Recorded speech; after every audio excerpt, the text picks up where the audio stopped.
আমি উপরে থেকে কথাগুলো আওয়াজ শুনছি। এই ভিতরে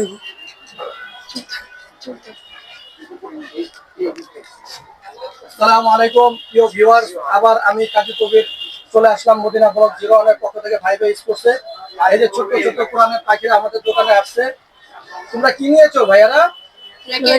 র্যাকেট নিয়েছো? তোমরা কোথা থেকে আসছো? কামরাঙ্গীর চর থেকে। কারমাঙ্গের চর থেকে আসছো? জি। আচ্ছা, একটু জোরে বলবা কথা। কোথা থেকে আসছো? কামরাঙ্গীর চর থেকে। কারমাঙ্গের চর থেকে। তো তোমরা কি নিয়েছো? র্যাকেট না? জি। তো তোমরা কি আমাদের ভিডিও দেখে আসছো? জি। আচ্ছা, তো আমরা যে দামটা রাখছি এটা কি মার্কেটের থেকে কম পাইছো না? জি। আচ্ছা, এই র্যাকেটটা আমরা কত নিয়েছি তোমার কাছ থেকে? 900 টাকা। 900 টাকা। আলহামদুলিল্লাহ, তোমরা খুশি? জি আলহামদুলিল্লাহ। আচ্ছা, প্রিয় ভিউয়ার্স, আপনারা আমাদের সাথে থাকবেন। আমরা মদিনা ব্লগসে আপনারা লাইক, শেয়ার, কমেন্ট করবেন এবং সাবস্ক্রাইব করবেন। আসসালামু আলাইকুম।